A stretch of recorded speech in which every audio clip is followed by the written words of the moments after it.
On ne va pas se mentir, on parle ce soir de cet incroyable raté au plus haut sommet de l'État. Ce matin, iTélé vous révélait que 3 présumés djihadistes proches de la famille de Mohamed Merah étaient appréhendés en Turquie et qu'ils allaient arriver en France. Il apparaît en fait qu'ils n'ont pas pris l'avion prévu en raison de documents de vol non conformes, mais l'avion suivant serait arrivé sur le territoire national sans être arrêtés. Ils sont maintenant dans la nature et d'ailleurs ce sont eux qui proposent de se rendre aux autorités. La France ne cédera pas, c'est ce qu'a réaffirmé François Hollande cet après-midi en déplacement à l'ONU à New York. Pas question d'obtempérer face à l'ultimatum des ravisseurs d'Hervé Gourdel, ce Français pris en otage il y a 2 jours dans les zones montagneuses de la Kabylie. Les soldats du califat, tels qu'ils se nomment, qui ont récemment prêté allégeance à l'État islamique, menacent de le tuer ce soir. Et alors que la France est ciblée par les terroristes depuis le ciel irakien et syrien, les États-Unis mènent des frappes pour défaire l'État islamique. Barack Obama se félicite d'avoir reçu pour cela le soutien actif de 5 pays arabes. Il s'exprimait depuis Washington avant de se rendre à l'ONU. On sera en direct de New York avec Guillaume Audin pour faire le point sur cette offensive. Ils nous ont rejoints sur ce plateau. Bonsoir à tous les 4. Merci d'être là. Nathalie Goulet, bonsoir, sénatrice UDI de l'Orne. Vous faites partie de la commission d'enquête du Sénat sur les filières terroristes. Myriam Benrad, bonsoir. Vous êtes politologue, spécialiste de l'Irak. On vous a entendu déjà la semaine dernière sur ces questions sur notre plateau. François de Rugy, bonsoir, coprésident du groupe Europe Écologie Les Verts à l'Assemblée. Vous faites partie de la commission défense de l'Assemblée nationale. Et puis Claude Guibal, chef du service international de France Culture. Alors on va commencer, si vous le voulez bien, par cette affaire incroyable. Et pour bien se remettre les choses en tête, écoutez ce qu'a dit l'un des 3 présumés djihadistes qui rentrait ce matin de Turquie vers la France. On s'attendait à ce qu'ils soient arrêtés en France. Eh bien non, ils sont rentrés sur le territoire national en toute liberté et maintenant ils sont dans la nature. Écoutez. On a passé la douane, on a montré le passeport, on a tout montré en fait, c'est ça qui est étonnant en fait. C'est qu'on ne comprend pas pourquoi ce qu'on dit ce matin qu'on est en garde à vue, on se dit maintenant qu'on est en Turquie, alors que la réalité c'est qu'on est en France. Et vous la réalité c'est qu'on est en France, c'est que là actuellement, si maintenant on nous dit qu'il faut qu'on se rende à la police, on va se rendre à la police, il n'y a pas de problème. Au niveau de ça, il n'y a pas du tout de problème. Et maintenant, moi je ne comprends pas trop ce qui se passe. Aucun policier est venu nous accueillir à l'aéroport. Tellement même nous, ça nous a étonnés. Alors qu'on s'était dit dans notre tête que ça y est, ils allaient nous attraper, on allait être en garde à vue. Alors que non, rien, personne n'est venu nous chercher. Et tellement même avec les collègues, on posait la question, qu'est-ce qu'on fait? Qu'est-ce qui se passe? C'est un commentaire ou quoi? Voilà, et donc 2 de ces 3 hommes ont fait savoir par la voix de leur avocat qu'ils étaient prêts à se rendre aux autorités françaises. François de Rugy, ça paraît incroyable cette histoire. Oui, ça paraît d'autant plus incroyable que nous avons débattu à l'Assemblée nationale il y a quelques jours seulement, sur proposition du gouvernement et du ministre de l'Intérieur, Bernard Cazeneuve, d'un texte de loi qui vise à empêcher la sortie du territoire français pour des personnes qui seraient soupçonnées de vouloir aller justement sur des théâtres d'opérations comme la Syrie ou l'Irak, dans lesquels il peut y avoir du terrorisme et ensuite revenir en France pour y mener éventuellement des attentats. Donc si on vote cette disposition, c'est qu'on pense quand même que l'on peut interdire la sortie du territoire français si on n'est pas capable de cueillir, si on peut dire, à l'arrivée en France des personnes comme ces 3 hommes qui sont quand même très suivis depuis longtemps. Là, il y a un problème de crédibilité de l'État français. Et donc moi, je demande à ce que le ministre de l'Intérieur, Bernard Cazeneuve, s'explique très rapidement sur les conditions qui ont pu mener à un tel ratage.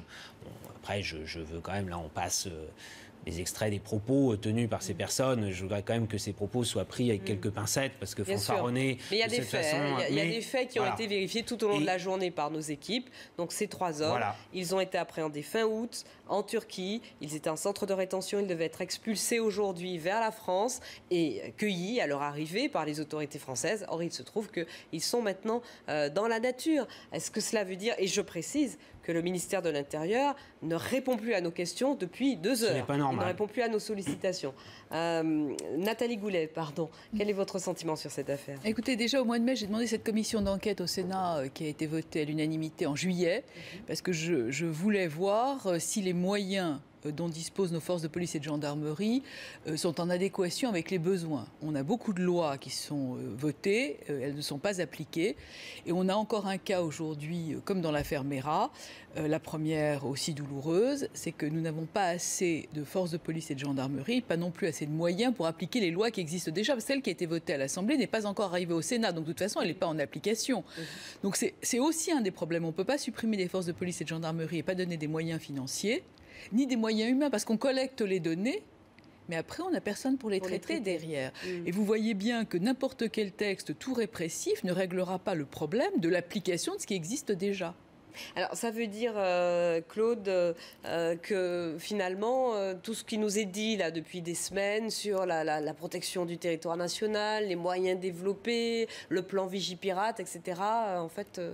ça n'existe pas, c'est de la poudre aux yeux. On voit bien surtout comment la France reste très démunie face à la question djihadiste, qu'elle n'a peut-être pas appréhendé suffisamment et depuis assez longtemps, parce qu'aujourd'hui on se prend le problème en pleine figure, si j'ose dire, mais c'est un problème qui est quand même très ancien. Depuis plusieurs années, on voit de jeunes salafistes qui partent progressivement, d'abord pour faire ce qu'on appelle la hijra, qui est donc le départ en terre d'islam, une hijra qui peut être tout à fait piétistes, enfin de gens qui vont vivre en terre d'islam, mais on voit aussi que ce sont des endroits où on se radicalise. Ça a été le cas, notamment, on l'a vu ces 10 dernières années, dans les banlieues du Caire, dans certains centres coraniques où on apprend l'arabe et où sont passés tout un tas d'acolytes de gens qui ont fréquenté, par exemple, Khaled Kelkal et compagnie, dont certains sont revenus en France, certains ont pu être appréhendés dans le cadre d'affaires terroristes, mais il y a beaucoup de gens dans la nature. Et face à cette radicalisation qui s'effectue en France depuis, et pas depuis 6 mois, et pas depuis 3 ans que dure la guerre en Syrie, mais depuis beaucoup plus longtemps, la France est très démunie. Comme vient de le dire Madame, le tout répressif ne suffit pas. Il manque une vraie politique de déradicalisation, d'aller chercher les gens, de proposer un discours alternatif. Et ça doit interpeller aussi bien les politiques que les responsables religieux, que la société civile, que l'éducation. C'est quelque chose qui est transversal et essentiel. Et la réponse ne peut pas être que policière. Myriam Benrad, la France n'est pas assez protégée. Est-ce qu'elle peut se protéger contre ces menaces ? Enfin, moi, je trouve que ce raté est d'autant plus sérieux que ça intervient quand même le lendemain même du communiqué qui a été rendu donc, par l'État islamique et qui appelle aujourd'hui ouvertement à des attaques contre la France, contre le territoire français, contre ses ressortissants, où qu'ils se trouvent. Donc, pas seulement en France, mais dans le monde entier. On le voit avec l'otage qui a été donc kidnappé en Algérie et qui maintenant risque sa vie avec des menaces qui sont de toute façon très, très sérieuses aussi, puisqu'il en va de la crédibilité de ce groupe qui désormais se réclame d'être affilié à l'État islamique. Alors oui, il y a plusieurs versants au problème. Il y a évidemment en amont comment éviter la radicalisation. Là, on touche aux différents vecteurs de la propagande djihadiste, avec au premier plan Internet, les réseaux sociaux, les forums. Et ça fait longtemps effectivement que ce problème est là et qu'on n'a pas, à mon avis, pris les mesures qui s'imposaient. On a ensuite la question du retour. On a des centaines de djihadistes aujourd'hui français dans les rangs de l'État islamique, dont certains qui combattent. Mais je crois que plus largement, il y a aussi la question des sympathisants. Et des éléments qui potentiellement peuvent aussi passer à l'action en France, sur le territoire français, sans nécessairement être passés par l'Irak ou la Syrie. Et d'ailleurs, ce qui est intéressant, c'est que désormais, le discours de l'État islamique n'est pas de dire « venez combattre à nos côtés en Irak et en Syrie », c'est rester là où vous êtes et frapper des cibles finalement sur vos territoires, dans vos pays d'origine. Donc là, la menace, elle est encore plus grande et plus sérieuse, car on sait que généralement, quand ces choses sont annoncées, dans ces communiqués, c'est très sérieux. Tout ce qui a été annoncé par l'État islamique au cours des dernières années en termes d'attaques, de cibles, etc., ils l'ont fait.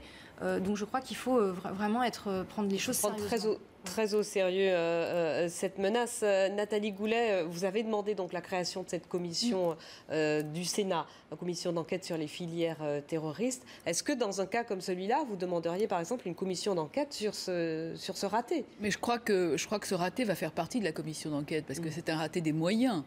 Et encore une fois, la loi qui a été votée la semaine dernière n'est pas applicable, puisqu'elle n'a pas été votée au Sénat. Moi, je voudrais aussi ajouter que on ne peut pas complètement négliger l'aspect sociologique et l'aspect identitaire.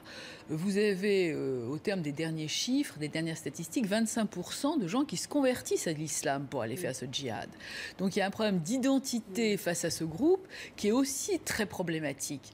Et donc je crois qu'on doit vraiment se poser des questions sur la gestion de l'islam de France, sur la façon dont on a laissé cet islam des caves se multiplier et se diffuser.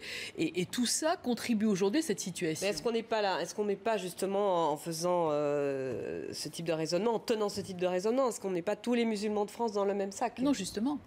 Justement, puisqu'il y a 25% de convertis, de gens qui se convertissent à l'islam. Donc ça veut dire que ceux-là, originellement, n'étaient pas Et il y a absolument... De toute façon, toutes les autorités religieuses ont évidemment condamné ces actes. Donc il n'y a pas de doute.